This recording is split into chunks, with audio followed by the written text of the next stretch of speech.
New Tracks thanks Brennan's Model Railroading for being a Oh, 2026 Platinum sponsor of New Tracks Mentoring. I feel like running the wrong share to start with. We'll have to clean it. I pushed the wrong button there. You know.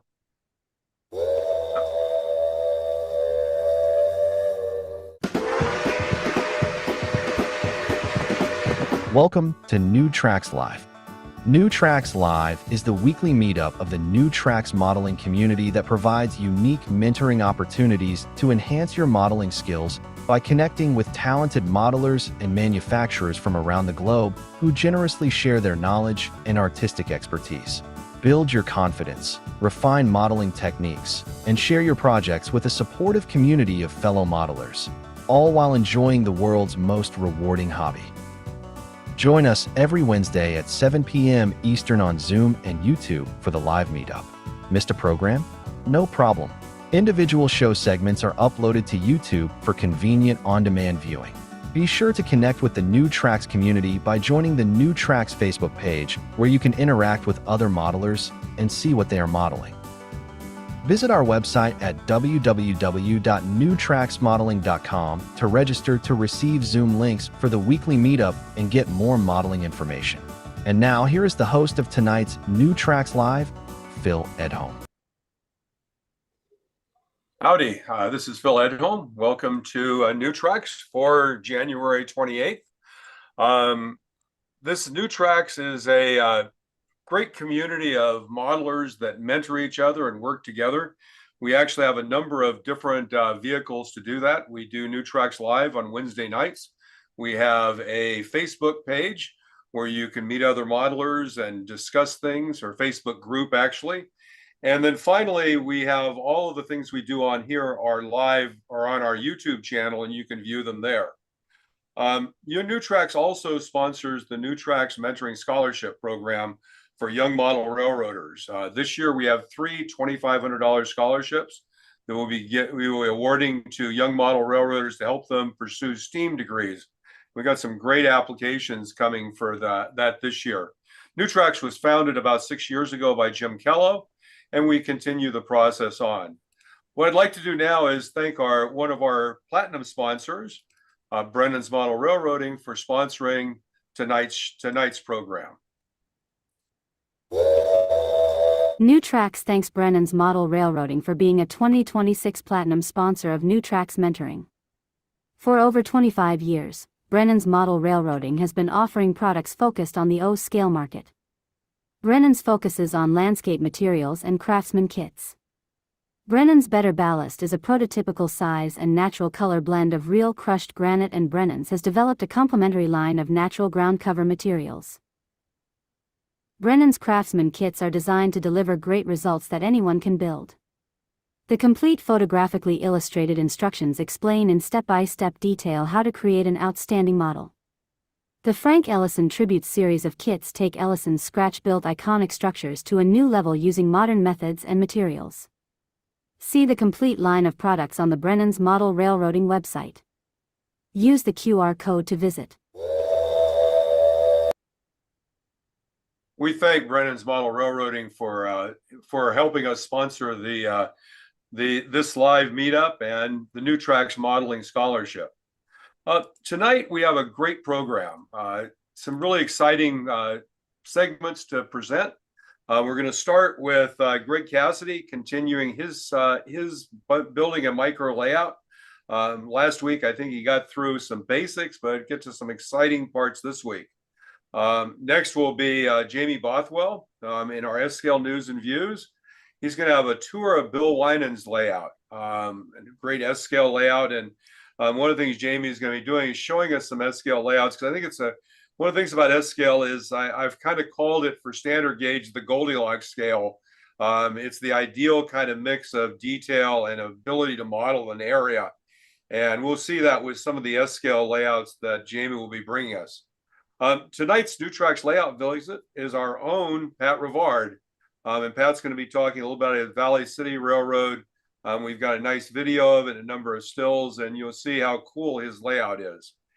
And finally, we're going to have a wrap up with Bill Davis of his prototype modeling segment called Cabees, or I guess you could call them Cabooses. Last week, he talked a lot about some of the basics. Now he's going to give us more details, some of the things that would help you in terms of modeling your cabooses. So before we go to Greg Cassidy, what I'd like to do is share a little bit about our upcoming New Tracks MyBuilds, and let you all see where we're doing and get ready for the next MyBuild. So with that, here we go. Don't miss the monthly New Tracks Modeling MyBuild event.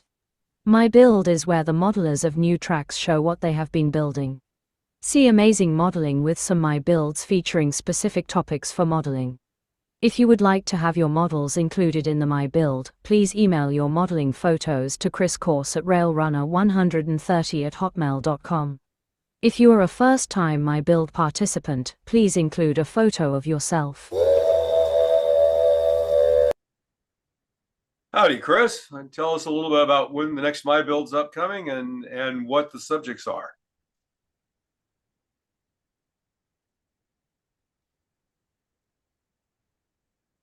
You're muted, Chris.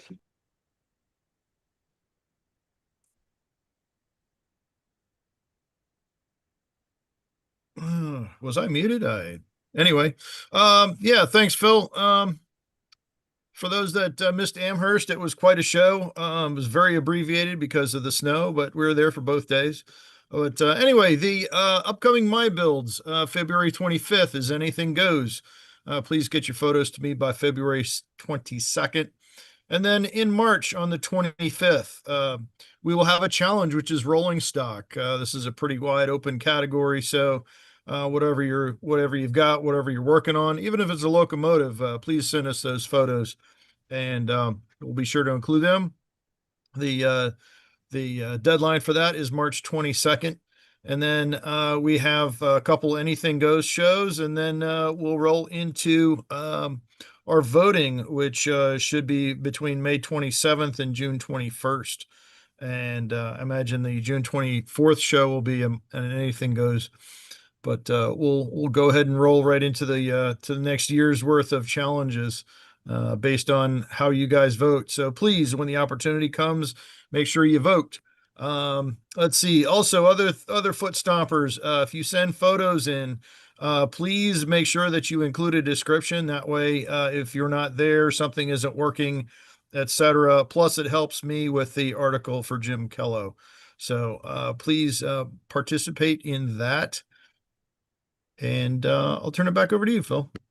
Well, thanks, Chris. Yeah, we had a really great MyBuild last time, and looking forward to another similar one next time. So thanks again, and look forward to the next couple of weeks. Yep. With that, we're going to jump over to Greg Cassidy. Greg is actually going to give us a little continuing talk about his micro layout he built. And with that, I'll throw it to you, Greg, and let you take it away. All right. Thanks, Phil. Let me bring stuff up. Remember to turn on my sound and video.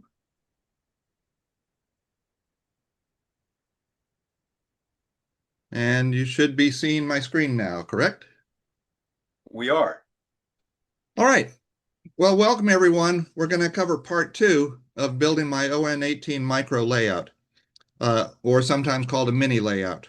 I haven't found any distinction between the two so far. So this will be a detailed overview of the Ute Creek ON18 mini layout, part 2. Now, last week, we went over the concept and inspiration, the track plan, building the rolling stock, and the structures.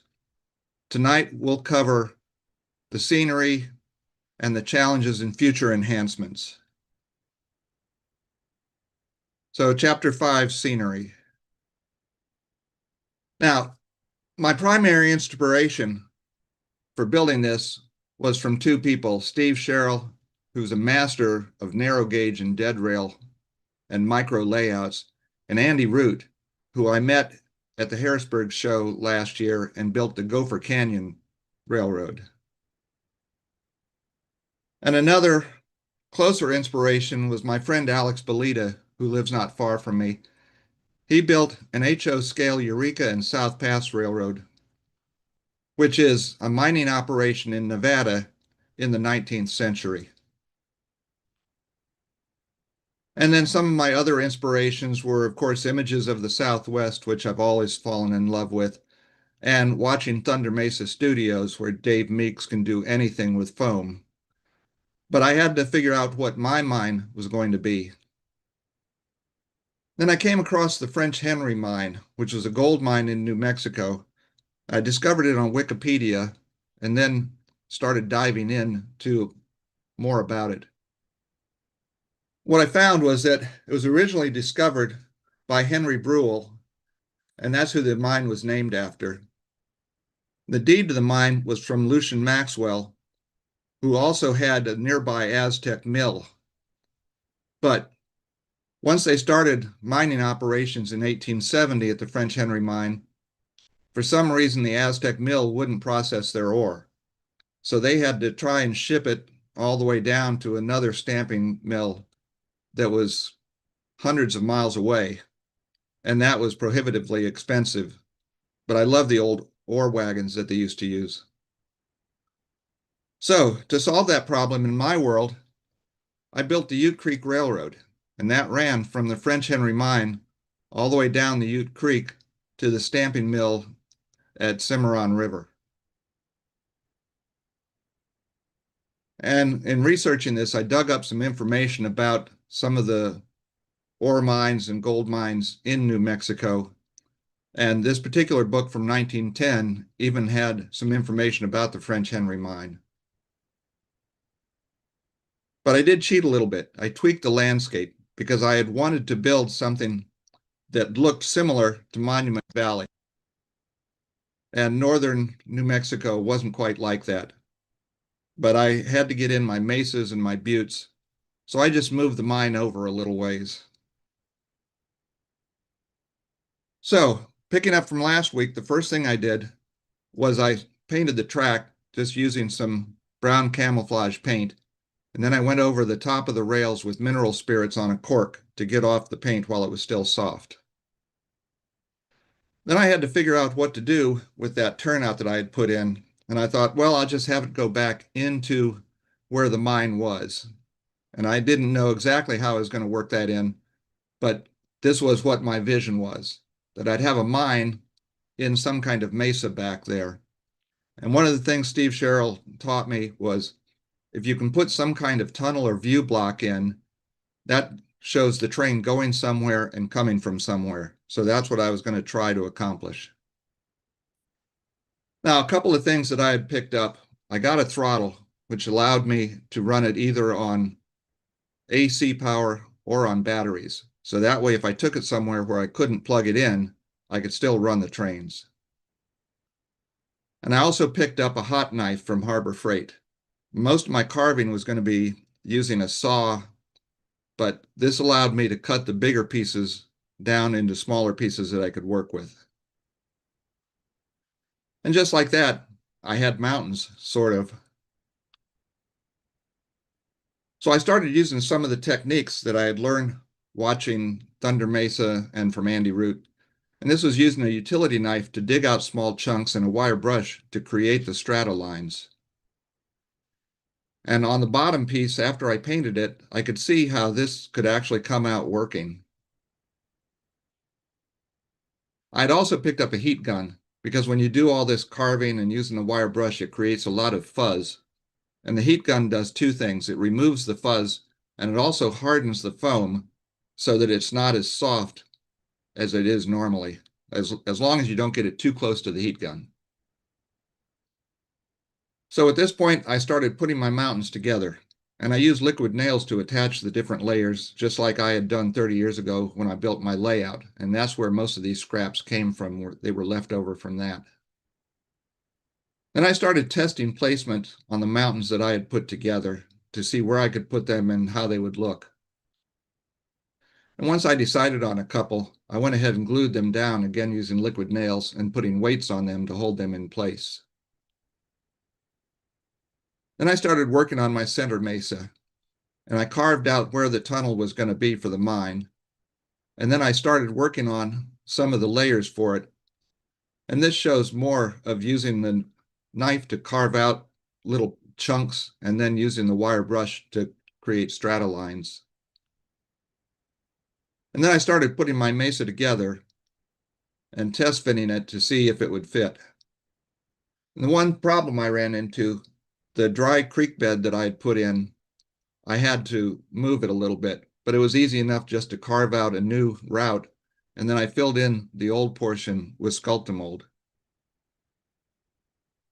Now, one of the other things I had picked up at the Harrisburg show from Calvin Witt was one of these mine entrances that he sells.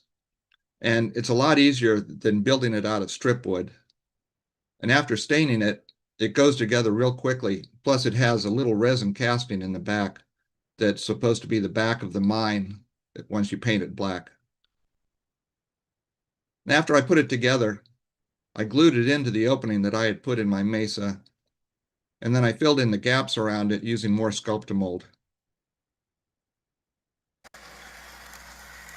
And then I started doing clearance testing just to make sure everything was going to fit and I wasn't going to run into something.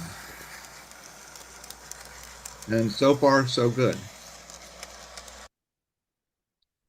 So I went ahead and glued all the mountains down and then started blending them into the base using more Sculptamold.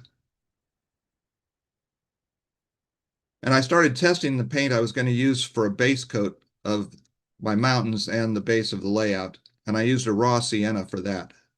And I printed out a bunch of pictures that were going to be kind of my coloring guides for when I was painting the mountains. Now at this point, I went ahead and covered the track with masking tape and started using more Sculptamold to create some terraforming so I didn't just have a flat base with the mountains on it. And while the mountains were glued down, I came back and added some more strata lines with the wire brush. Now it was time to start painting my mountains. So first I put a base coat on them using the raw sienna. And then I painted the rest of the layout, including the base. After I did that, I went back and added some more Sculptamold to the front to give myself a little bit of a rise there. I had ordered some cacti from Mini Prints, and I had gotten some saguaro and prickly pear along with some agave plants. And for the saguaro cactus, I just drilled a hole in the base of it and then glued a piece of wire in so it would stick into the foam.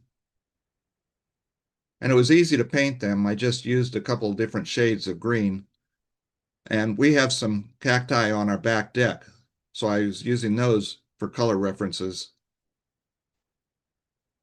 And then for the prickly pears, they came mounted to bases. So I went ahead and painted the base, and then I had to scoop out on the foam where they would actually go into. And so I started doing test fittings of all of the cacti. And I had placed the prickly pears into the scoops that I had made for them.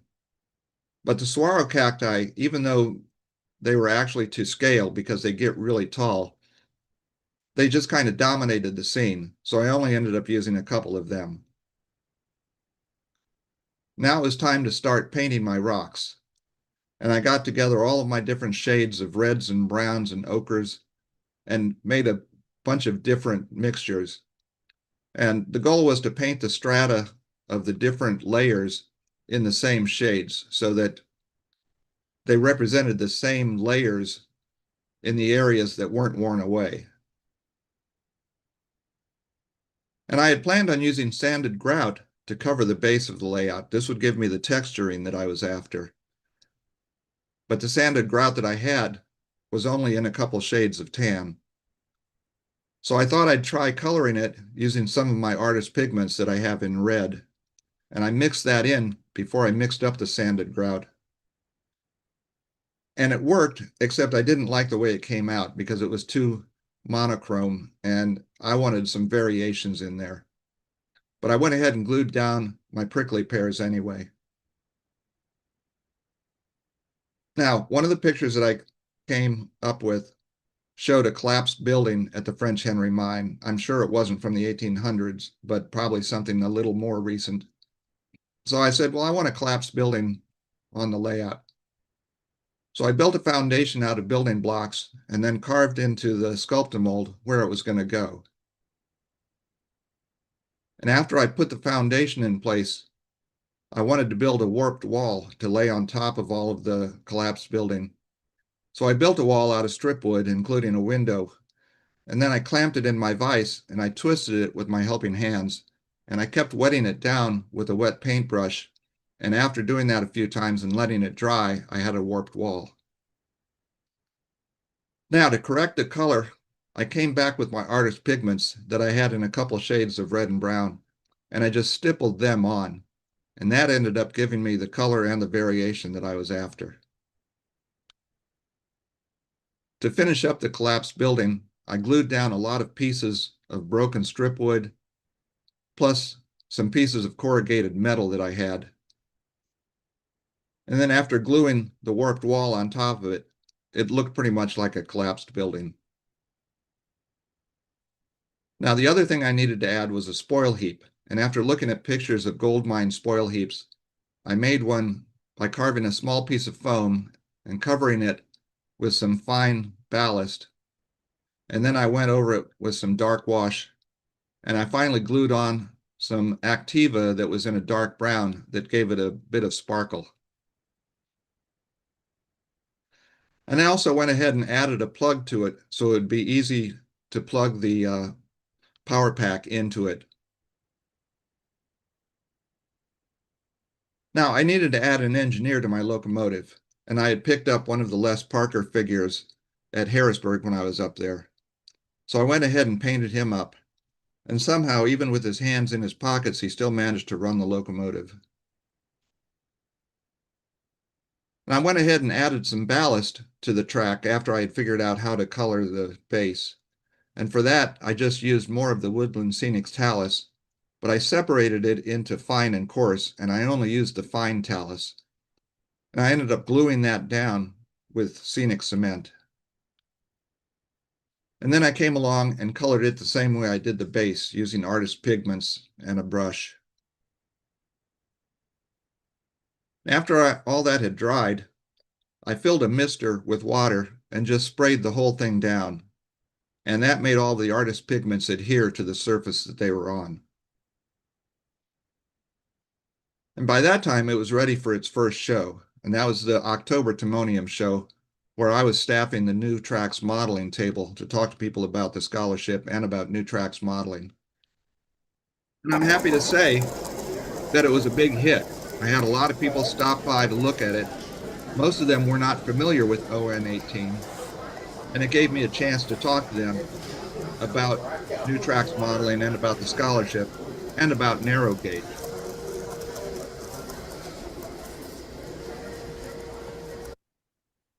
But I wasn't done with the layout. After the show, I brought it back and I wanted to add some more scenery to it. So I had some Martin Welberg bushes that were a close match for creosote bush. And I went ahead and put a bunch of those in place. And I picked up a couple more workers.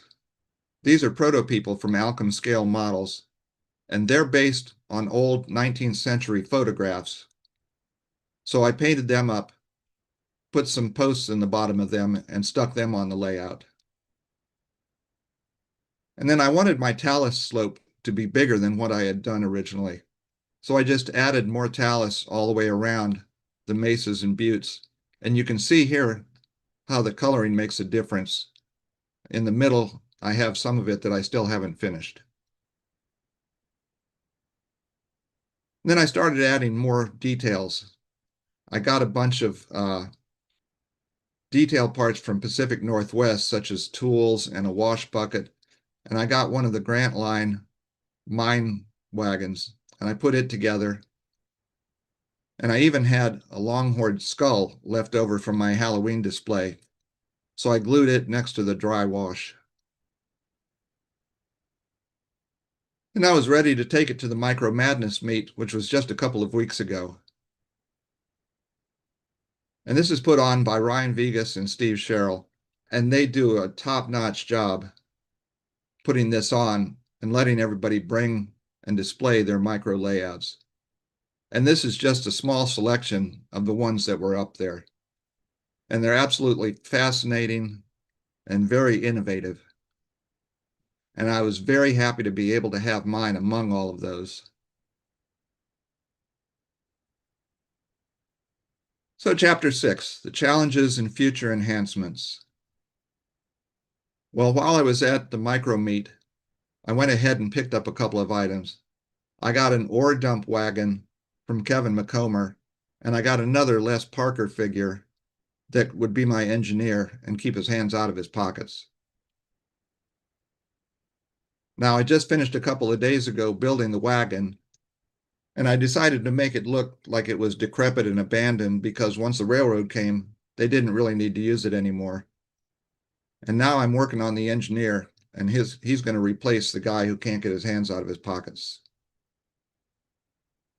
So the challenges that I ran into, I knew how to build layouts, but I knew very little about gold mining in the Southwest or about narrow gauge mining operations. And I learned a bit about that in my research, but I still have more to learn. And so I picked up a couple of books at one of the shows, and they'll tell me a lot more about mining operations and narrow gauge in the Southwest. So for conclusion, given the lack of knowledge that I had on the subjects, I'm happy with how the layout came out, and I'm looking forward to taking it to more shows. In fact, it's going to be up at Timonium this weekend on the New Tracks table.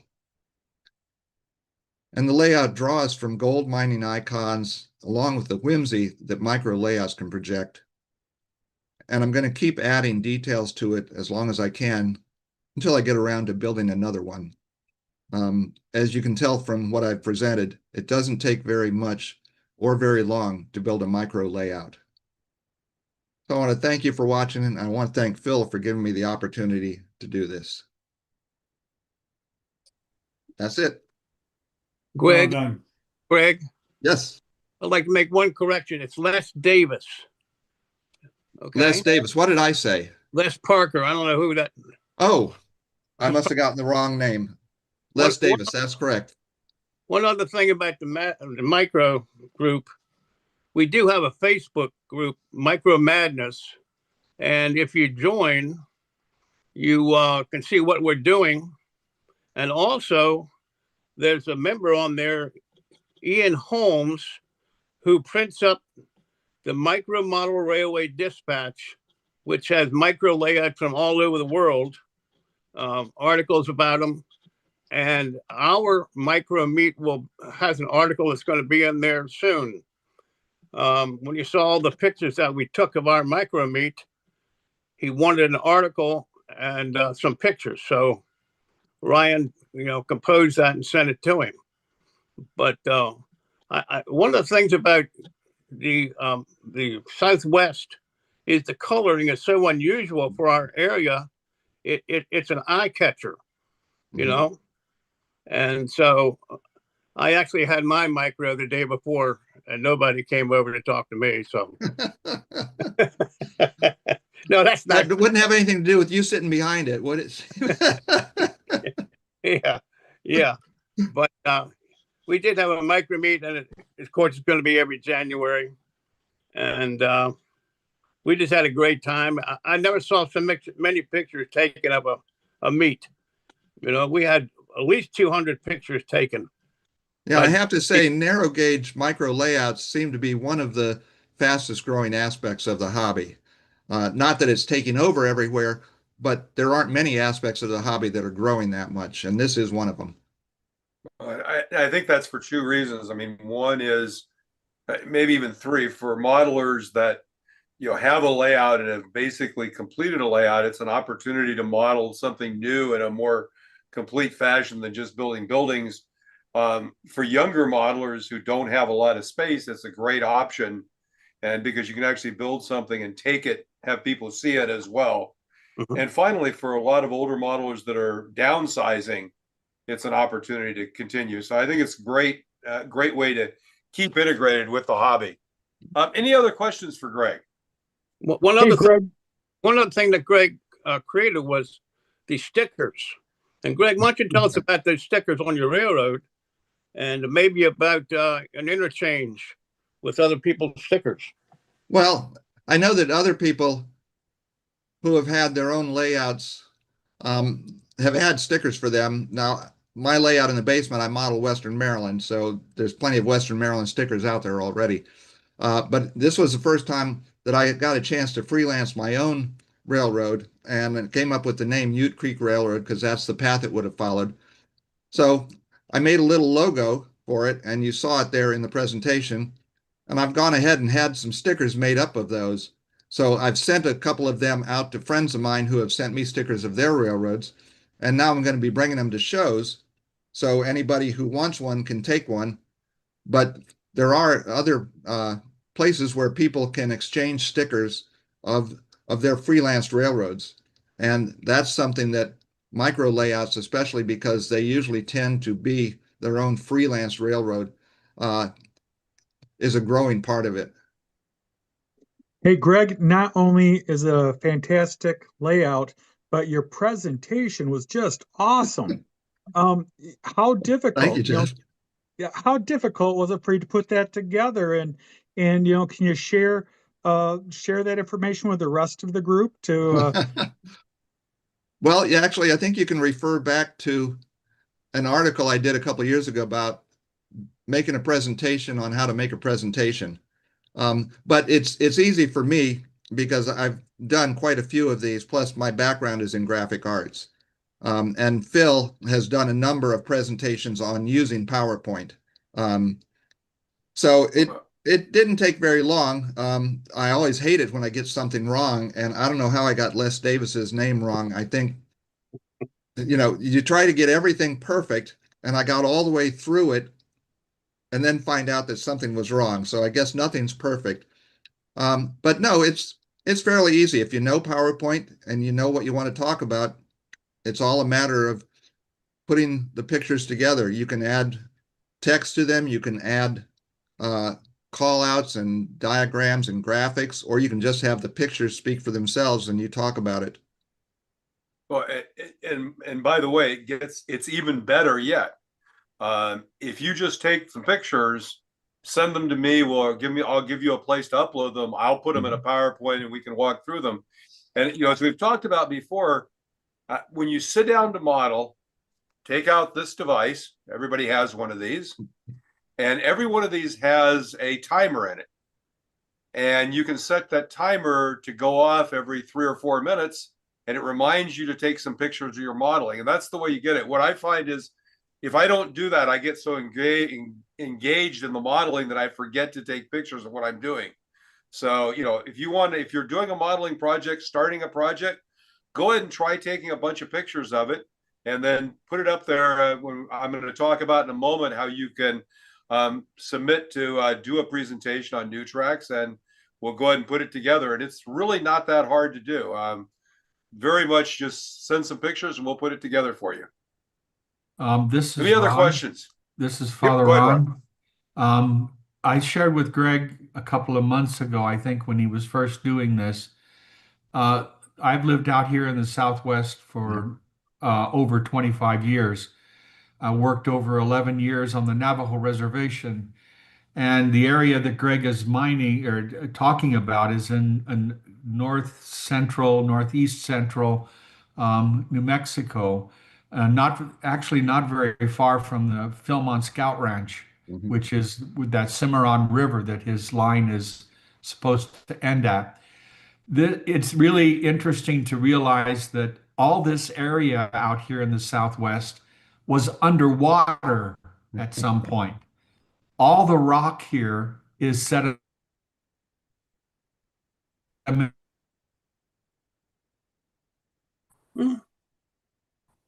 And it's red because it's filled with iron. But sedimentary rock is actually brown, and you will see large patches of brown rock, brown sedimentary rock, and even white sedimentary rock in various places out here.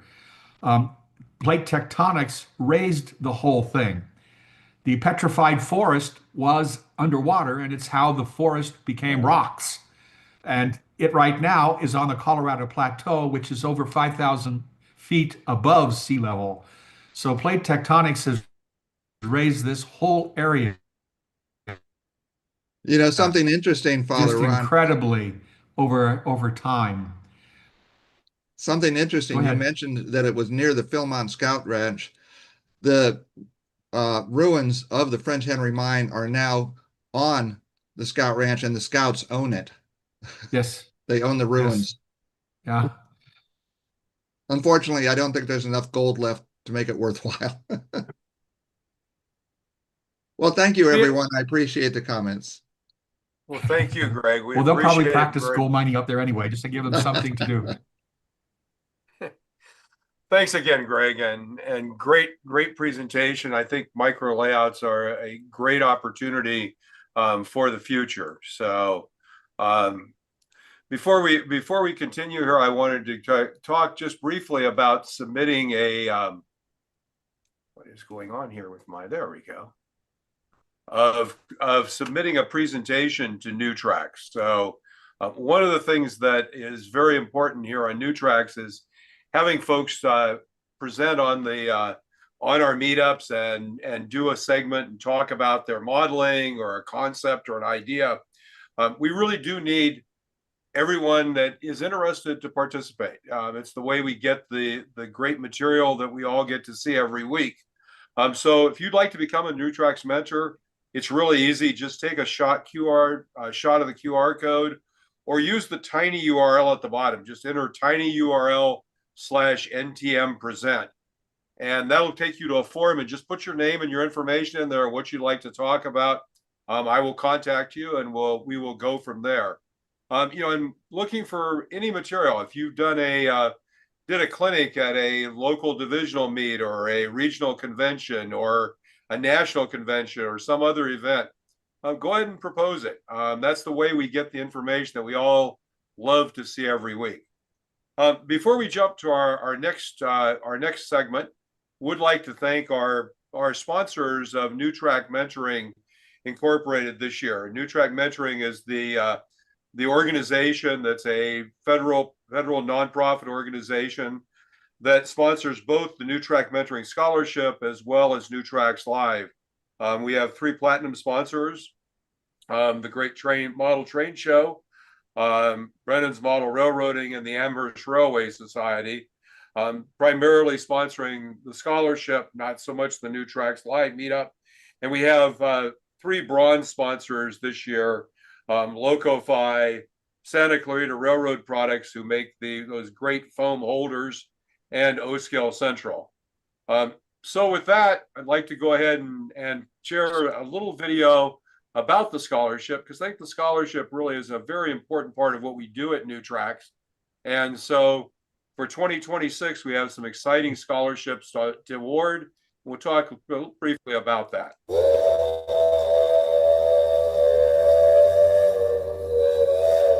Are you a model railroader going to college in academic year 2026-27? Apply for the New Tracks Modeling Mentoring Scholarship. For 2026-27, 3 individual $2,500 scholarships will be available for model railroaders pursuing a STEAM degree. Science, technology, engineering, arts, and math are all key parts of model railroading. You can apply online at the QR code shown. Model railroaders can support the New Tracks Modeling Mentoring Scholarship, the only national scholarships for model railroaders from a nonprofit organization. Donate online on Zephy. All donations are tax deductible. And with that, I'd like to introduce Jamie Bothwell. Let me there he is. And Jamie is responsible. He does our S-scale focus segment with news and views. And I think he's got a really exciting layout tour he's going to talk to us about tonight, or layout visit. So with that, I'll throw it to you, Jamie. Okay, thanks, Phil. Let me see what I can do here. Share my screen. Here's my presentation. And we will click slideshow. Okay, oops. I'm at the end of the slideshow. I got to go back up to the top. Let's see. Give you a quick preview here. Backwards.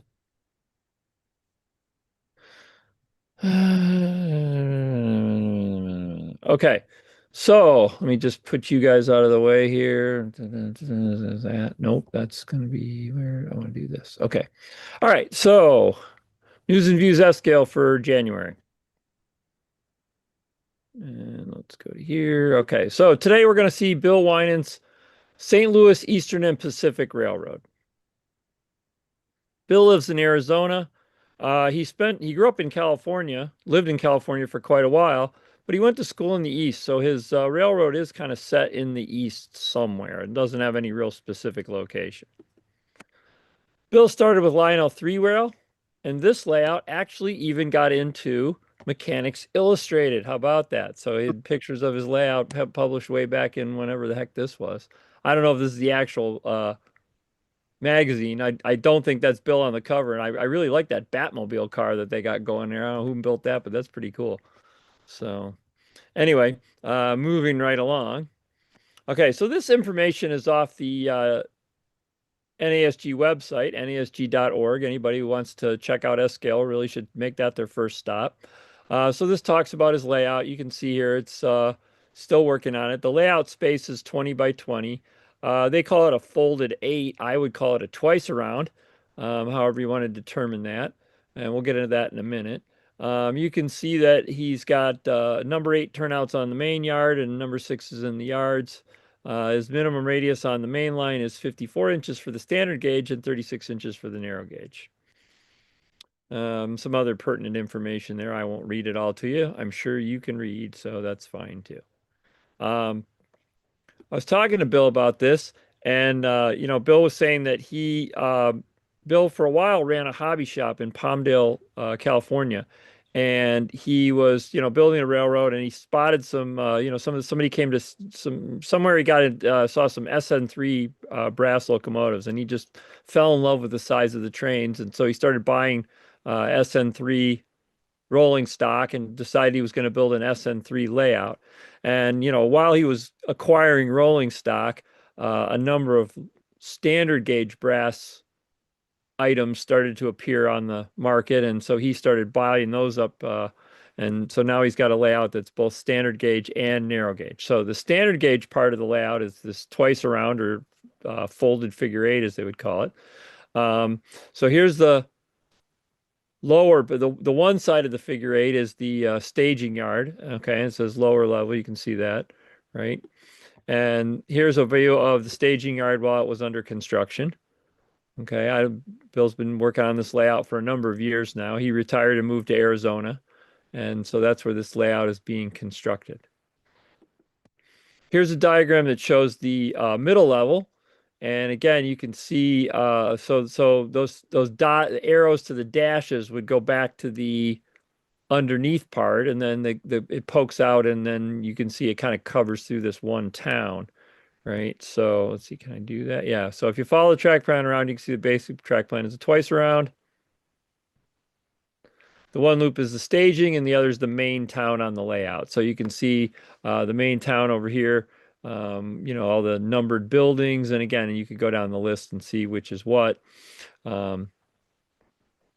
Let's see, and then above the one corner of the layout where the track is under where the dash track shows up on this diagram, that's sort of the narrow gauge branch line that runs up. It's not really a branch line, it's a separate railroad, and he said he envisions it to be a little bit like the Pennsylvania Railroad and the East Broad Top, the narrow gauge line that interchanged with it, and it brings coal down. You can see that building up in the corner is the coal transfer.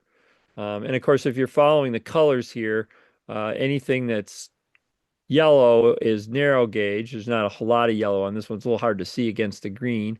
The black color is the standard gauge, and then the purplish is the dual gauge. So you can see the narrow gauge kind of comes out from the staging also, and then it sort of wrangles its way around up the hill, but it also comes back over to the coal preparation plant over there. And of course, there are a couple coal mines up in the narrow gauge. We'll see those in just a minute. Okay, so this next photo, long passenger train, the scene is about 16 feet deep. Okay, so when you're looking at that, from the front to the back, that's about 16 feet. And you can see he's got a nice long passenger train pulling into the station. You can see the staging underneath. Okay, so here we see the town's passenger station and the Coal Creek switchers shifting some cars. So that's his passenger station. He told me about that passenger station once. I think it's a kit. I think it's a laser cut kit, but I honestly don't remember who made it. So now the passenger train is arriving while freight pulls through on the near track. So here you see a couple of E8s dragging the passenger train into town, and the freight is coming through on the other track, and the little switcher is still over there. So here's the same view, same action from a different perspective, looking down over, along the freight train, and you see the passenger train coming in to the station. Here's the view of the industrial area at the edge of town. So this is sort of looking in toward the wall. So this was in the sort of the bottom right-hand corner of the track diagram. It's a number of industries. You can see there's a team track there with a crane. And then it's got several other industries that get rail service. Okay, so you can see a little bit of dual gauge track there the narrow gauge locomotive is sitting on. And then also a little over to the left. And then over to the right, it's just all standard gauge. When Bill was in college, he went to college at Cornell, and there was a hobby shop in town that was Keystone Locomotive Works, and some of you folks might remember that as a manufacturer of O and HO products, and that was the same guy. He ended up manufacturing these products. So Bill spent a lot of time with them. He said that they were his sort of adoptive parents while he was away at college, and so he spent a lot of time. So they're the Tompkinses, and then so that large brick building over on the right is the Tompkins manufacturing building in their honor. So okay, so here's the south end of the layout. Again, this is where the train kind of comes out of the tunnel from staging. You can see that there is an engine house there. It looks like most of the power there right now is the narrow gauge stuff. So, but again, you see those two tunnel portals. That's where the train's coming out of the staging. And then you can see across the way, that's where the other end would go back into the staging for the underneath staging. You can kind of get a glimpse of where the Coal Creek Central is going up the hill there, and we'll take that in just a minute. Here's the same view from the ground level. You got a standard gauge freight pulling along in the background, and you got the narrow gauge passenger train coming out of the tunnel. That interlocking tower is oh shoot, I can't remember what do they call it? Not lifelike. I can't. It's all Bachman owns them now. I can't remember the name of it. Anyway, they make they make HO kits, but they also make OS kits, and I would imagine the signal bridge is probably the same thing. So, but Bill did something very interesting. That interlocking tower is supposed to like fit up for O scale, but what he did was he chopped out a floor, not a floor, but a segment out of the middle to make it a little more S scale sized. So, Plasticville, that's it, Plasticville. All right, so that's a lot of S-scalers got some Plasticville buildings here and there. Okay, so here's a standard gauge 080 switching the coal preparation plant. If you go to the website, you can see several photos of different angles of this scene here. But that coal preparation plant is a lot of it is a coal mine from Bill's train shop, and then some of it is also I think he said Bachman or Walthers or somebody back there, all that gray buildings in the background, but the tannish stuff, the brownish stuff is all a coal mine kit. Oh, well, I shouldn't say that. There's that one tower there that the main building is a coal mine kit from Bill's train shop, btsrr.com. And then the other stuff is Bachman or Walthers or somebody. So, and then you can see, whoops, I didn't want to do that. Let's see, how do I go backwards? I don't want to do next. I want to do, all right, let's do this. Sorry about that. I hate when Just I do use the this. back. Oh, there you go. Yeah, I got it. I don't like to do that. It goofs up the presentation. Anyway, so you see the standard gauge line, and then the narrow gauge line comes in from the other direction. The locomotive is sort of facing back toward town. But the narrow gauge line comes from sort of back where the hill is, and it serves up that line up behind where the other part of the plant is. So the idea is this is a coal, like a coal washing. Again, much like the East Broadtop would bring raw coal into Orbisoni and get it sorted and washed at the breaker and then reloaded into standard gauge cars. That's what's envisioned as happening here. So, all right. So here's the Coal Creek part of the thing, Coal Creek Central. Again, this is up above where the tunnels come out. And so this is sort of the end of the branch line. You can get an idea. Again, it's all SN3, and you can get an idea of what's going on there as far as the the sidings and whatnot that he switches up there. All right, so here's some scenery progress along the Coal Creek. Here's a narrow gauge passenger train arriving at the top of the hill. So you see it came out of the tunnel, went around, went up the hill. That packing shed was that's a citrus packing shed that was an NASG project a number of years back. And again, you can see all the lovely S-scale cars. S-scale is, I've said that a number of times, that we are blessed with a lot of nice vehicles. Okay, so a lot of vehicle guys, a lot of farm equipment guys. There's a whole, some of you have been here a while. Remember the farm guys that would come on. There's a whole hobby of people who build farm models, and they really like 1/64th scale. So us S-scale train guys keep trying to get together with the S-scale farm guys, and I guess they're 1/64th. But several of them have discovered S-scale trains because they wanted some kind of train to go with their farm layout. So anyway, moving right along.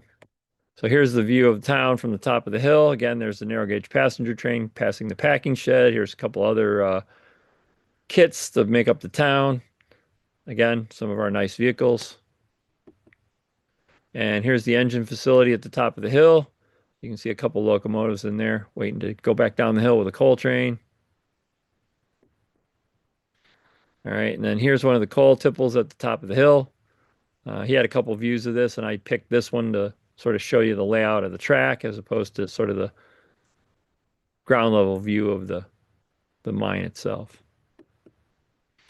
Okay, so more of Bill's layout can be seen at the NASG website, including some links to videos people have put up on YouTube. NASG.org would be where you go. Okay, a lot of good information. Our webmaster is a wonderful guy. Go see NASG.org if you have any questions about S-scale, or of course you could always contact me through New Tracks. So thank you. That's what I had for tonight. Excellent, outstanding, Jamie. That was really a great visit to our. Any questions for Jamie about the layout, or any comments or Jamie, thoughts? Been a model railroader for a long time, but I'm still a little new on the narrow gauge side. It seems to me, when I think back of a lot that I've heard about S scale, that narrow gauge seems to be maybe a more predominant part of that, especially when you were showing that engine house. It just triggered something in my mind saying, God, how many S gauge narrow gauge engine houses like that have I seen? Is it a large part of the S scale? It's hard to say number wise. Okay, so I can give you rough numbers on how many people, again, from the NASG, I can tell you how many people are in the NASG. I can tell you about how many people of those are standard, American Flyer guys, or how many people are regular, whatever, scale modelers. Yes. But the SN3 people, there's a crowd of SN3 people, and they are kind of, I don't want to say anti-NASG, but they don't always join up with the NASG. There's this belief that, the NASG is very flyer oriented, and it's, the NASG is whatever you make of it. So, we do have narrow gauge people. And then like Bill Winans, Bill was president of the NASG. He is obviously a scale modeler, and he also likes the narrow gauge stuff. I have a good friend who lives a little bit to the south of me. And he, I like to say he's never met a narrow gauge locomotive he didn't like. He's got quite a collection of them, and he's working on quite a layout. I was going to try to present his layout, but he's not. There's not a lot of scenery going on with it, so it's a little barren, So it doesn't make for good photos. But there are a lot of there are several, many narrow gauge guys in the NESG, but there's also a whole crew of narrow gauge, S-scale narrow gauge people who are sort of lone wolf guys. We don't, they're out there. There's a whole SN3 symposium that they run every year. I know you guys, you came out to Pittsburgh a couple years ago to go to the narrow gauge convention. I know Phil did. And so but my friend Dave, who lives just south of here, every year he goes to he tries to go anyway to the National Narrow Gauge Convention, but he also goes to what's called the SN3 Symposium. So they have the SN3 guys have their own sort of little convention. So they're And like a subset of the black sheep. yeah. And I would have to, I'd have to ask Dave. I don't know for sure. I'm not, I have tried very, very, I've made a decision to avoid the narrow gauge side. So, I don't want to get too many, I have too many directions already, so I don't need another one. So, I've never been to a symposium, but I really like to go. I was very tempted to go out to the one in Pittsburgh, the narrow gauge convention. I've always wanted to go to one of those too, because, just good modeling is good modeling. It doesn't really matter the scale or the standard gauge or narrow gauge or whatever. So Well, and often in narrow gauge, you find even more modeling because sometimes there's more stuff you have to make on your own. right. Well, that's kind of true of S scale in general. So Yeah. yeah, I guess so. yeah, we do. We share that with the narrow gauge guys, but yeah, there are quite a few S scalers out there. So like I said, I couldn't quote you how many people show up at the symposium every year, but I would imagine it's 100 or 200 people. So they might be, they themselves might rival the NESG in terms of size. So there might be as many narrow gauge guys hiding out there as there are standard gauge guys. So yes, the narrow gauge is a fairly large, contingent of S scale modelers. So All right, thank you. I think that one of the things is the same exact thing is true at O scale, right? That you have, O scale, you have the standard gauge O scale group, and then you have narrow gauge O scale groups. And if you kind of think about it, I'm kind of a guy who thinks this way. You kind of think about scales as being vertical, right? You start with, G on one end and you go to Z on the other end. And then you've got some horizontal bands, right? There's a standard gauge band that goes across. And inside the standard gauge, you actually have some variance and interest there, right? European, Asian, American. And then you've got narrow gauge. And within narrow gauge, you have a whole bunch of different varieties of narrow gauge, what I call, 3-foot narrow gauge. Then you have, 2.5 foot. So you have the ON30 guys. And then the ON18s, like we saw, 18-inch gauge. So there are a whole bunch of these small groups. I think the one of the things that's really interesting is to think about within a scale, whether it's S scale or O scale. My argument is there's only 6 degrees of separation. 94% of what you use in building a layout and building your models is going to be the same, whether you're building a standard gauge layout or a narrow gauge layout. So, one of the things hopefully we're doing in NewTracks is bringing people together more. Any other questions for Jamie? Yeah, I have one. Jamie? I find it very fascinating how some of these modelers are so good at doing dual gauge. It's not an easy thing to lay, I'm sure. It'd be nice if somebody would explain how they do it and how they go about doing it, adding it together with the standard gauge. Again, that's not something I've done, but my friend Dave he's got all kinds of crazy track work. That's one of his things. He loves crazy track work. So, maybe I could get him to do a presentation on how he does it, but, he made, some pointless turnouts, right? So, and I said I was going to build a pointless turnout, but I figured what was the use, right? So, but wait, Jamie, you got to say what was the point? What was the point? Yeah, right. So, but a pointless turnout, if you're not following this, is where that third rail of the narrow gauge veers off, so then the two tracks separate. That's so like a stub switch. Yeah, so it's not even a stub switch. It's not even a stub switch. It's just when you're going along on the narrow gauge side, one line turns one way and one line turns the other way. They just become their own tracks. My goodness. So you go from 3 rail to 2 sets of 2 rail, and it's pointless.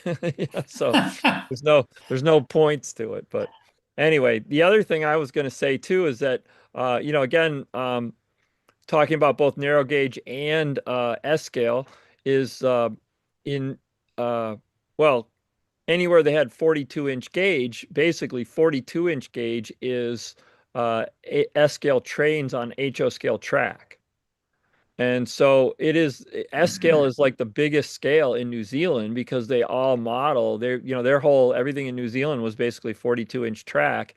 And so they all model S scale trains on HO scale track. They use HO mechanisms and whatnot to build their trains, right? So it is Amazing. popular. I think I showed you, did I show you my narrow gauge box car? Again, trying to avoid this, but I did I thought I showed this a couple weeks ago, was a Newfoundland box car.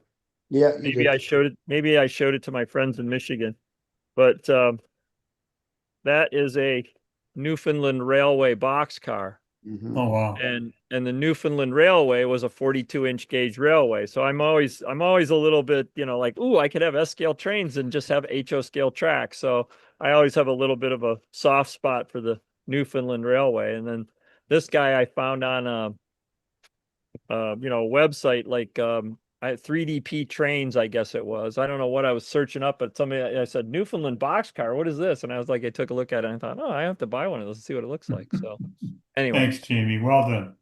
thank you. Jamie, Yes.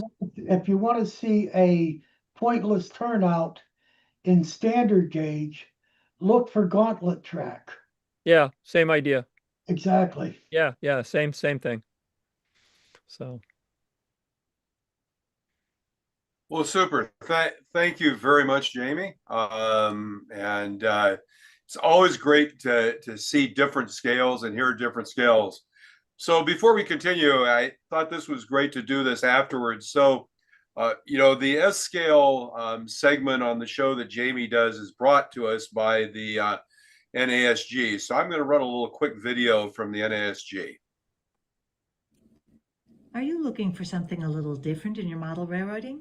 The National Association of S-Gaugers suggests you take a look at S-Scale. An S-Scale model is just 36% longer than an HO model, but it's 2.5 times the volume. The larger size translates to increased ease of maintenance, more durable details, and improved electrical and mechanical reliability. S-Scale modelers use accurately proportioned wheels and track systems with KD-style couplers.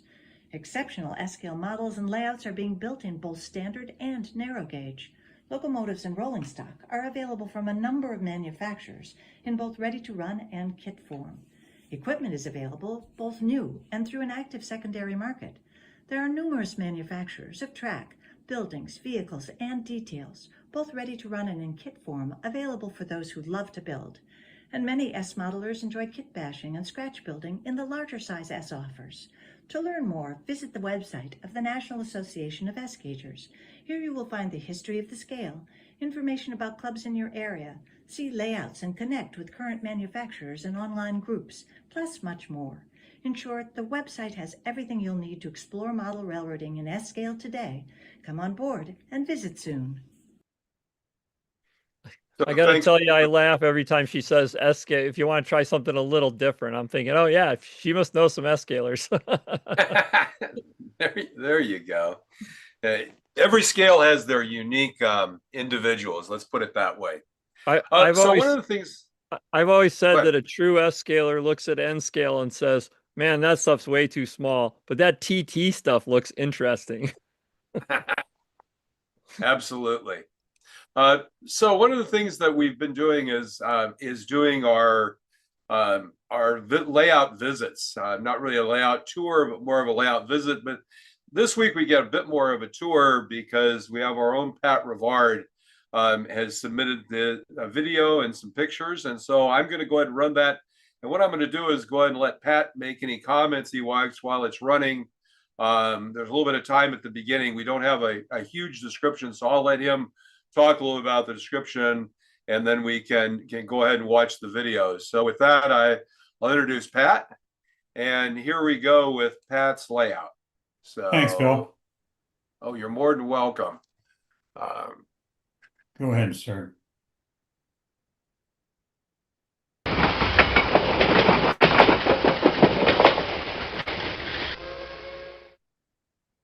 So all to you, Pat.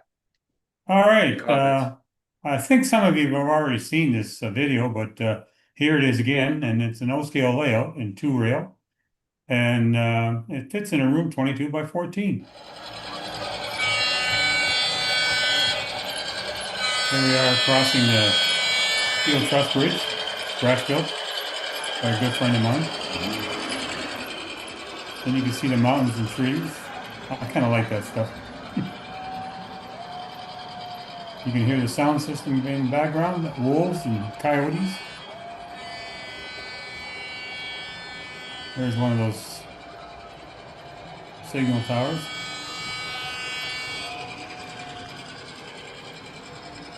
Here you see a curved truss bridge, or curved trestle, scratch built.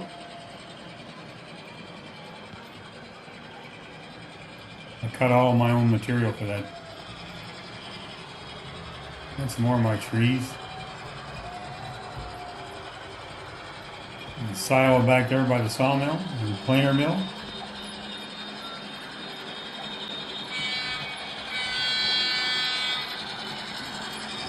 As you see, I like my switches. There's a view of the sawmill, the unloading deck, heating plant, and the loading deck for the logs to go inside the mill. If you listen closely, you'll hear the sawmill.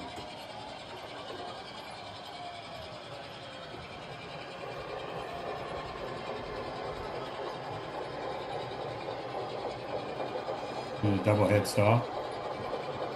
Scratch built all that.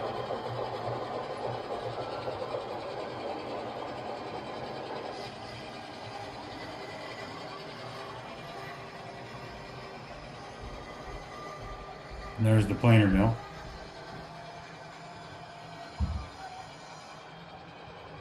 Now this is one of my favorites. A friend of mine built that, scratch built it, then set it on fire and then put it out.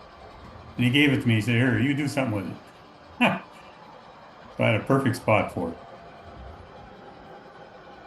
That was Don Eastman.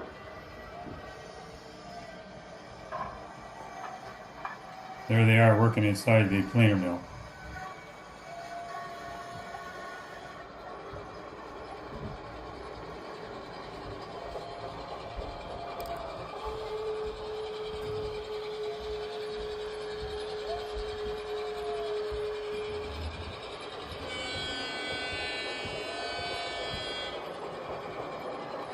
That sawdust burner is made out of one solid piece of maple and covered with steel corrugated roofing. I super detailed it just a while ago.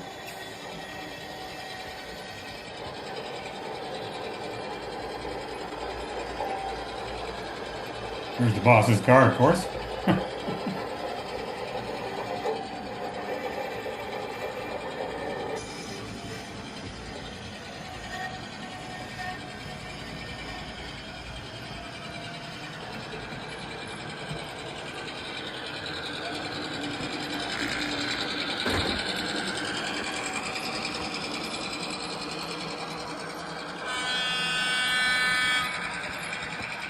Here's my control system, Easy DCC. This is the engine yard I built. About 90% of that track work is all hand laid. And micro-engineering rail. And waterfall. There's the straight trestle I built. Scratch built it all. Cut all of my own material.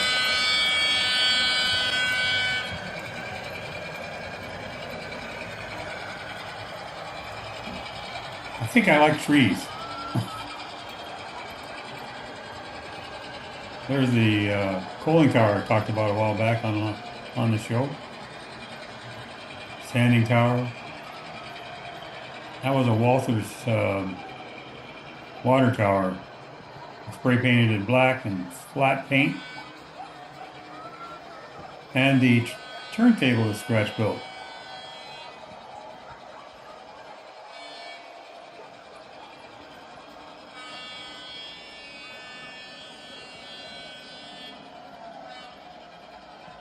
I like shades. I have a couple of them.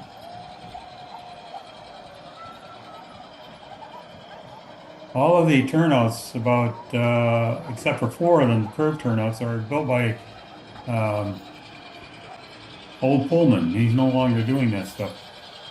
The curved turnouts. The rest of them are all scratch built.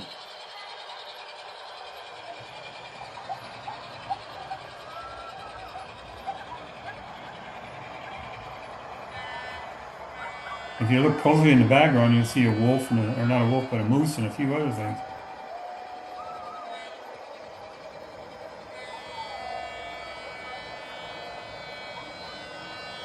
There's a dynamite shed. That rock right there is a real rock. Just to compare it with the rest of the rock scenery. Oh, the bear sneaking up on a guy.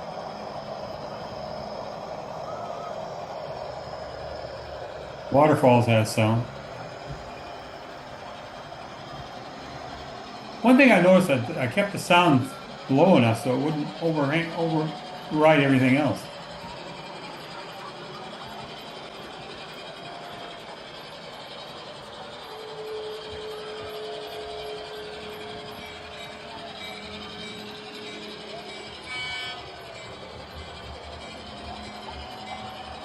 This time I took the video, I didn't have the engine house in place.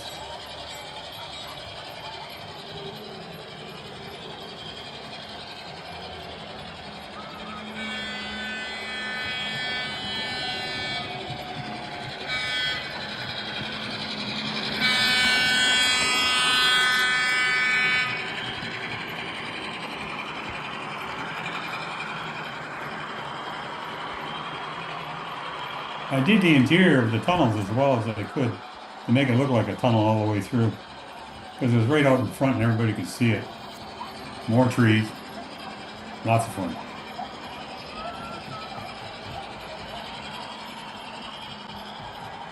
Now we'll be moving into the city area.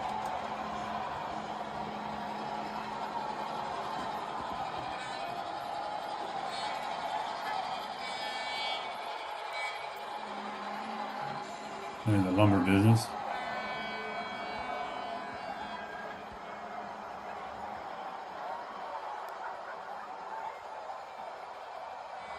That's a friend of mine, Casey. I built that station.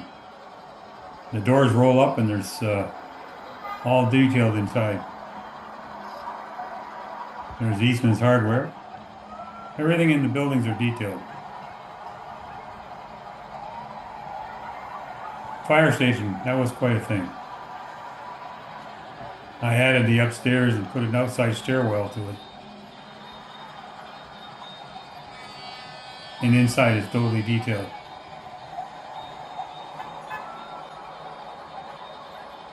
And there's the downtown area.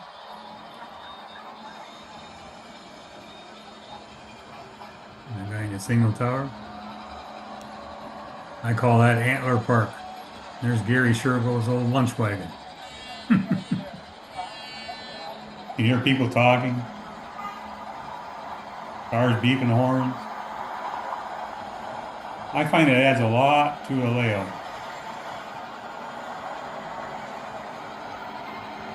Interior, that's my wife's cafeteria. Totally detailed. The signals work.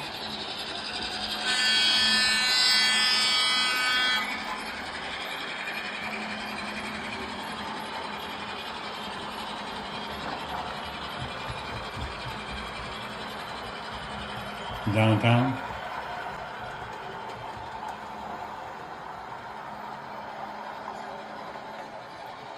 You gotta get the idea why I call it Valley City. Surrounded by mountains.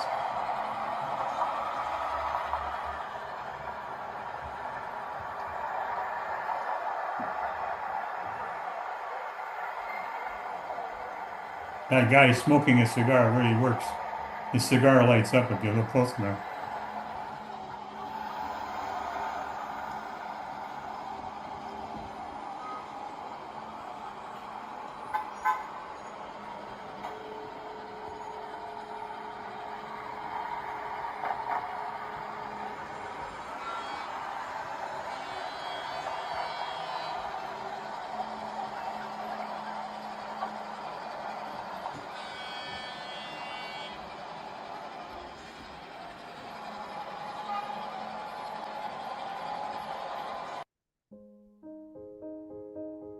And that's a good view of the engine house, the standing tower and cooling tower at night.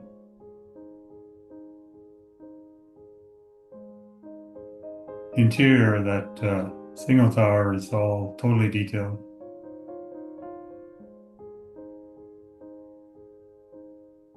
There's the engine house.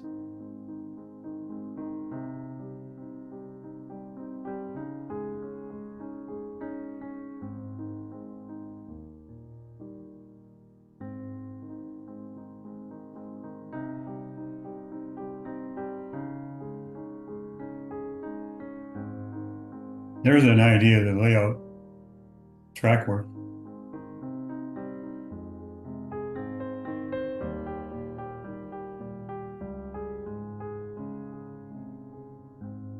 And that was one of the cars I scratch built for my AP award. And of course, I named the sawmill after myself. My dad used to own a sawmill, just by the way.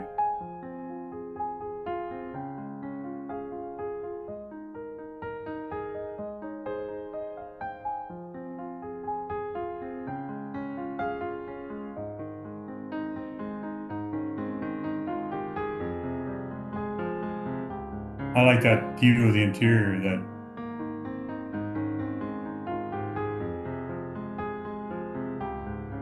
I light up everything I build. It's crazy. I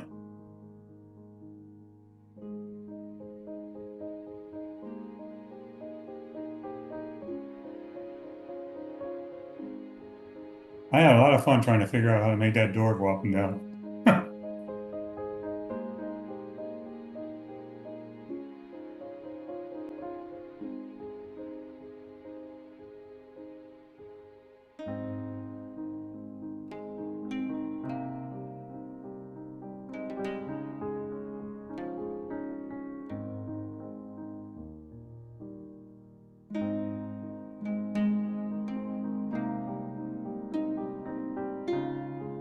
There's a when I super detailed it with ladders and walkways. That's a little workshop by the turntable.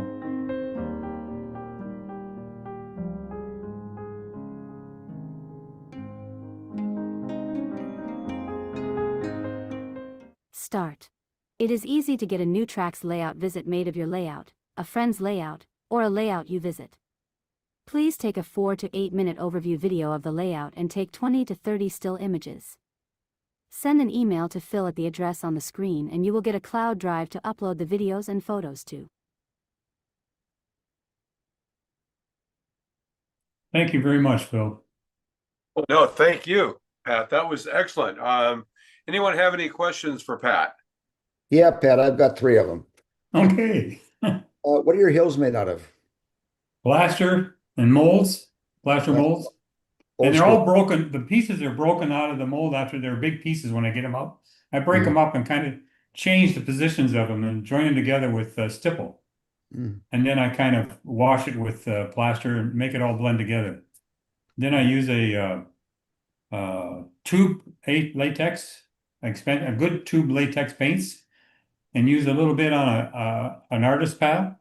And I will mix it with a 1-inch brush and water, and I would just touch that paint that I want to blend it all with, and I put it on the layout. That's the way I do it. And the blackening part I use for the depth of the corrects, I use a powder by Bragdon Enterprise. It's a black powder. It does a beautiful job. Just mix a little bit of water with it, and it goes on and just pours all over. Yep. Yeah. Bragnon's great stuff. Thank you. Your lights, are they LEDs or are they old school lights? 90% of them are LEDs. When I first started, it was the town. Some of them in there are incandescent, but I'm going to have a heck of a time trying to replace them when they burn out because they're set in place, and I don't want to be trying to tear them up and putting in new lights again. But most of them I use LED because they will last a lot longer. And the last thing is your sound is great. You know, most guys overwhelm you with the sound, but you have your sound at just the right level so it doesn't overwhelm. Yeah, there is a Very, volume very well control. done. Yeah. Very, very well done. Thank you. Thank you.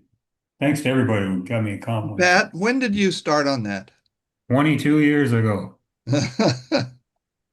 That's quite an accomplishment in 22 years, to tell you the truth.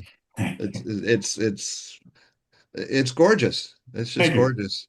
Thank you. And where was your father's sawmill? Was it also It in was an in area this, like that? no, it was in town here. It's nowhere like that, but we had a full sawmill in the Uh-huh. lumber business.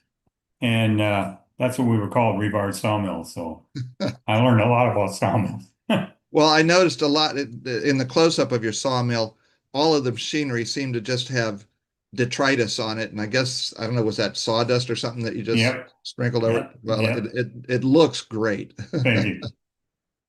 Pat, what material and what technique do you use to mill your own lumber for those trestles? I used basswood. All of it was basswood, and I used my own table saw, and I cut it to size, and then I would stain it in a tube, like a pipe. I would put all the stain in a pipe, and I'd throw all that wood in there, and I would just shake it all up, pull it all out, let it dry, and it came up looking like that. But it's all basswood that I cut myself. Thank you. You're welcome. Any other questions for, oh, go ahead. What impresses me is the scale size trees. That's something you never see on a model railroad of any scale. It's you know, everybody says scale size, but there's every kind of size of tree in a layout, really. It's just how big you want to make them, I guess. Yes, but when you see a log car hauling logs, an HO that are a half inch in diameter, and the biggest tree you have is a 1/16 of an inch in diameter. Yeah, I know what Those you mean. things grew somewhere. It was fun building them. I enjoyed it. So what was the processes that you used on building the trees? The trees are built out of balsa wood. I used balsa wood squares. Then I would carve them with, I think I don't know if you saw it, but I had a clinic on this program a few years back on how to build those trees. But it's made out of balsa wood. And I like balsa wood because it's easy to carve and easy to grain and easy to take up the paint that you put on it. I use a wash of black paint, and then I would dry brush with white across it. And it gave a nice grayish looking color because it would soak right into the wood. And another thing I like about it, it's easy to drill little holes in to put your branches in. So how did you make your branches then? The branches are made out of cassia and sepia. Two different kinds. Yeah. Anything else? Well, I hope everybody enjoyed it. It's great. Thank you.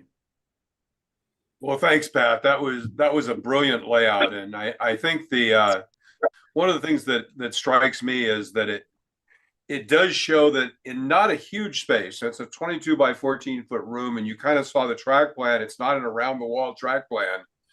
You can actually on O scale build a very impressive layout, and when you partition it into areas, you know, as Pat said at the beginning, he has an area that's the sawmill area, an area that's the engine yard area, and an area that's a city area. And he's kind of, if you saw on there's kind of three fingers on the track plan.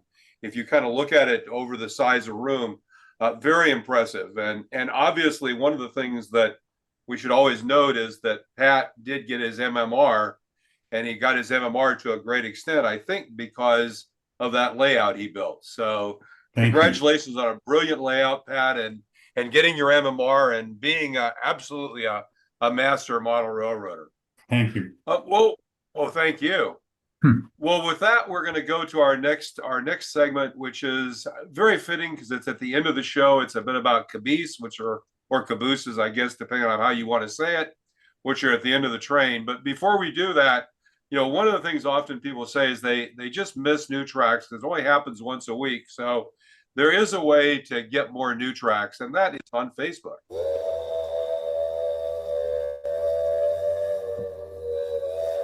Does it seem like eternity waiting for the next Wednesday night and a New Tracks event? Now there is hope. The New Tracks Modeling Facebook page gets you into the New Tracks community 24/7. Post, respond, and converse with over 1,200 avid model railroaders on Facebook. Show your modeling, ask questions and help others. Join now, it is free and easy. Use the link or QR code to open the Facebook page. So with that, we're going to go ahead and go to our next segment, which is Bill Davis talking a bit more about Cabees. Okay, let me try to see if I get the Welcome, share Bill. work here. I'll let you go for it first, or I can if you prefer. Let's see. Share. Why is it not bringing up my desktop? Okay.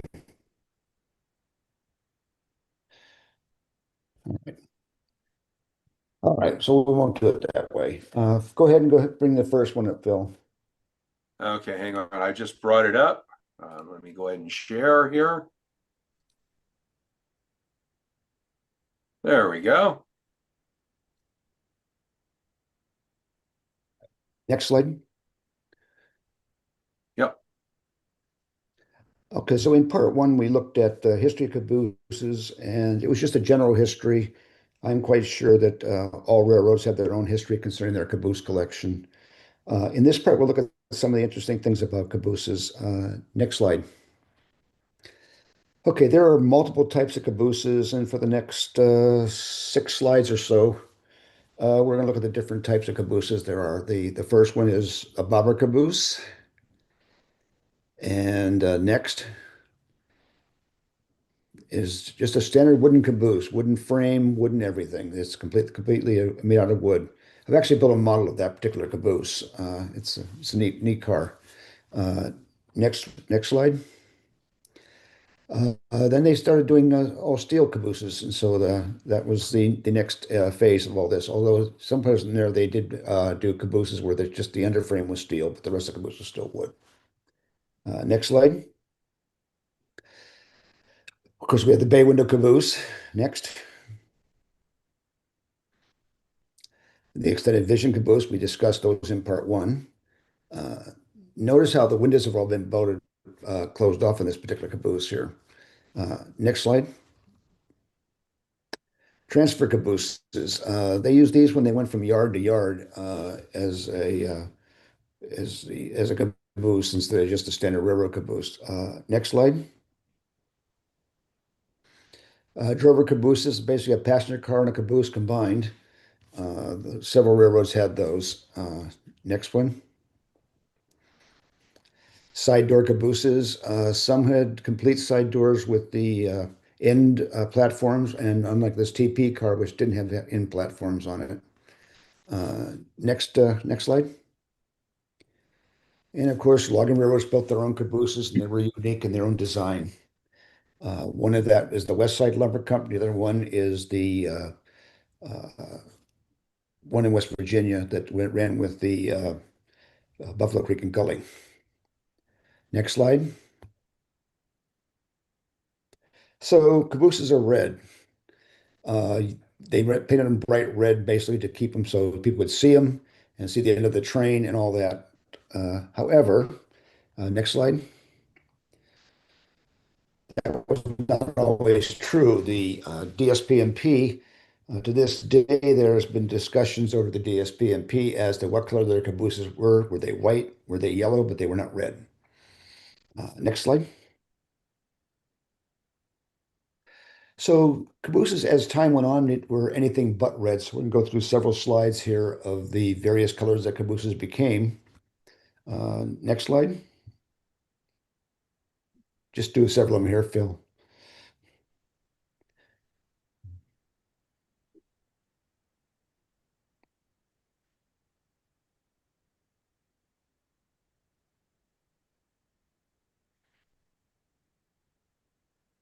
Next slide.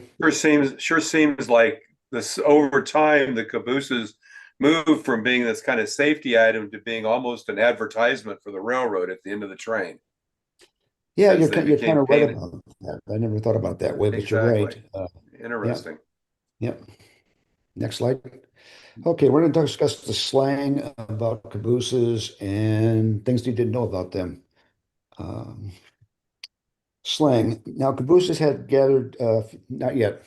Caboose had gathered a few names over the years. They were called cars, weight cars, conductor cars, cabooses, but there are also less complimentary names: crummy, buggy, clown wagon, doghouse, glory hole, go-kart, hack, van, and most demeaning of all, monkey wagon. Next slide. In the early days, like locomotives, a caboose was assigned to a crew in a district. It was their caboose, so at the time, at crew change, there was not only change the crew, they also changed the caboose, because crews only worked in their own caboose. This practice was ended because the changing of cabooses was costly and time-consuming and unnecessary. It was easier to move efficient to simply change the crew. Next slide. Now, back in the days when they used to put pusher locomotives at the end of trains, they put the wooden frame cabooses behind the locomotives because a lot of times the locomotives would crush the caboose. Next slide. The red light district. Okay. The term red light district wasn't started because brakemen was leaving their red lanterns on the porch of a brothel. Lanterns were actually not only red. In most cases, lanterns weren't red, were clear. I have a buddy of mine who's no longer with us, but we worked a train show together, and he had hundreds of lanterns out there, and almost none of them were red. They all had clear lenses on them. It's actually more associated with sailors and than railroaders. So what was it? It was a window display. Sex workers with a red covered lamp or shade on the window to attract customers, making their establishment known as the red light places. Next slide. Okay, the plural of caboose remains unsettled to this day. Is it a caboose, cabooses, cabees? I don't know. Next, to start a fire in a caboose, the crew would strike a flare and then pile coal on it. According to a retired brakeman, and you asked this last week, Phil, according to a retired brakeman, I know he said a caboose was a great place to sleep. Next slide. So what became of the caboose? It got repurposed. So as cabins, businesses, or in parks, as you see here. The first one's a cabin, the second one is a small business, and then the last one's a park. Next slide. Now, this is a place in West Virginia in Elkins, West Virginia, on the Durham and Greenbrier Valley Railroad. There is a castaway caboose. As I understand it, they take you out to these cabooses when it's on the train where you spend the night in a remote location, and then they pick you up the next day if they remember you, or however long you decide to stay. These were more like camping than luxury accommodations. Next slide. Next slide.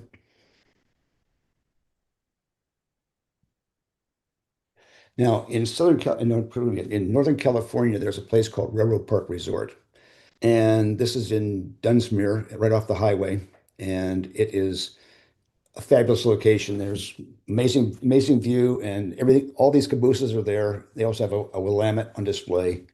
And your accommodations, next slide,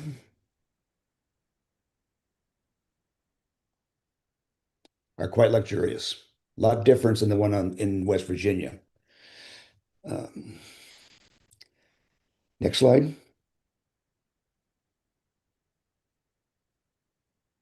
So today, where have all the cabooses gone? There are too many museums to mention here, but when we're traveling the country, every railroad museum we have been to had at least one caboose. As many towns have displays. I live in Fuquay, Varina, North Carolina, and we have a caboose. We have spent years restoring it. I did the interior. It took us 4 years to finish it. Next slide. That's all, folks. Any questions?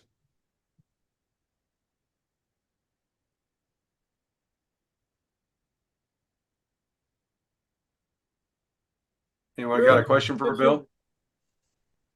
Yeah, I just wanted to go ahead. mention, if you want to stay in a caboose, there's also the famous inn in Strasburg, Pennsylvania, which has got about 20 cabooses that serve as motel rooms, and their restaurant is a dining car. Oh, cool. Cool. Well, those locations are all over the country. Those are just two that I happen to know about and stuff. Haven't stayed in either one of them.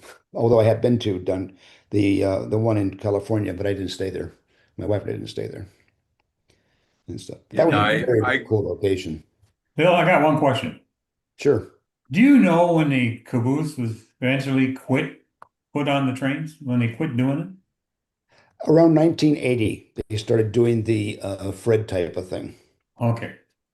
Yeah, that's kind of what I found out in part one. I don't know an exact date and stuff like this. Yeah, it's I'm pretty not hard sure to all tell. railroads jumped on the bandwagon, but that's when they first started doing the electronic stuff. Yeah. It's there was a whole battle for a long time with crewmen on railroads. They had the thing called feather bedding, where they had more people on the train working the train than were needed anymore when compared to when they had steam engines running around. And so this took a progressive time to them to get rid of these things, but they finally did it. Thanks, Bill. Yeah, Bill, there was a one of the question things in that- the chat. Somebody asked if you know where the term bobber caboose came from. I have no idea. Maybe because it bobbed at the end of the train. I mean, they were little four-wheel cars. I'm sure they rocked quite a bit and stuff like this. Well, one thing I wonder if they were called bobber cabooses at the time they were around, because once we came up with two truck cabooses, which were longer, if somebody bobs the tail of a dog or bobs their haircut, it's shorter. And I wonder if the shorter one truck cabooses started being called bobber cabooses once the longer cabooses came out. Says it's a small four-wheeled railroad car with a single truck frame. Okay. All right. That works. I'll take it. At least per Google AI, they were named that way because of their bouncy ride, which you can kind of understand, because I think probably a lot of them were unstrung. And they were four-wheel, but there was not a lot of suspension involved, I don't think. So, and by the way, I grew up in Northern California and used to drive from Redding up to Mount Shasta, which you go through Dunsmuir, and have visited there a number of times. I have never spent the night at the hotel there. But one of the things, if you ever get a chance, if you drive on I-5 north out of California to Oregon, we're stopping there. Dunsmuir was a major engine facility point because of the grade going up to Dunsmuir. And SP at one time had a huge facility there to service the large engines that ran up the hill. Right. So yeah, and like I said, the location too. I mean, it's just beautiful, absolutely gorgeous up there. It's a beautiful Davis, area. Yes. Bill Davis, one of the questions that was asked last week was, why would they have a whistle on the caboose? We discussed that last week, and one of the thoughts was that probably when backing up, if you have a long train, the brakeman could blow the whistle at the crossings. But there was also, well, there's other reasons also, but yes. Yeah. It's also how they communicated with the head end of the train. The conductor, the brakeman, would take whistle signals and return them with the toot whistle on the caboose. Right. Yes, that's before radios became common. Yes. Agree. Whistles were also used for signaling when they had double heading on locomotives to signal between the lead locomotive and the second locomotive, or if they cut a locomotive into the train or a pusher locomotive. So, I mean, before radios, that was kind of one of the few ways you had to signal across the train. Right.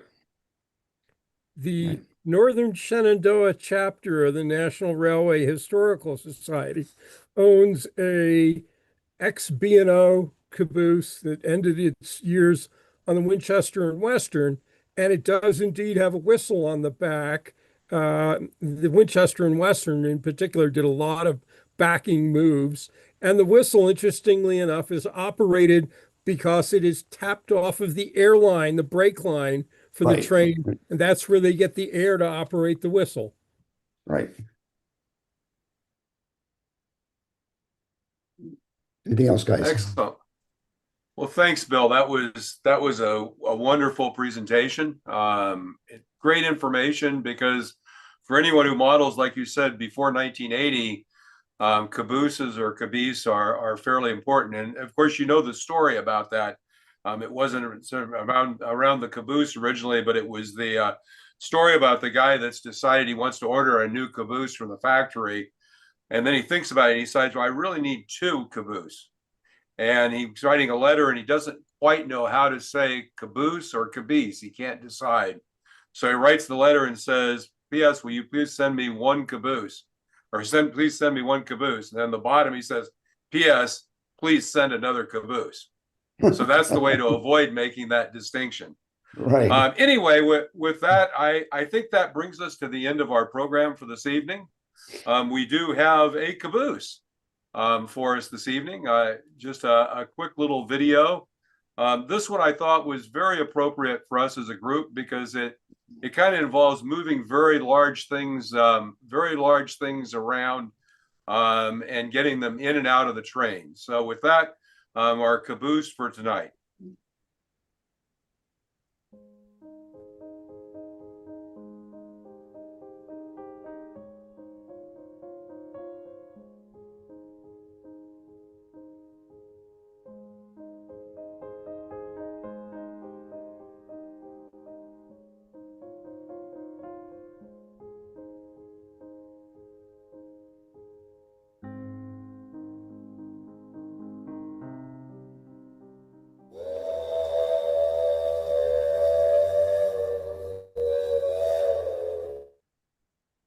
Well, thanks everyone for being part of New Tracks this evening, and we look forward to seeing you all next week at our next New Tracks live meetup.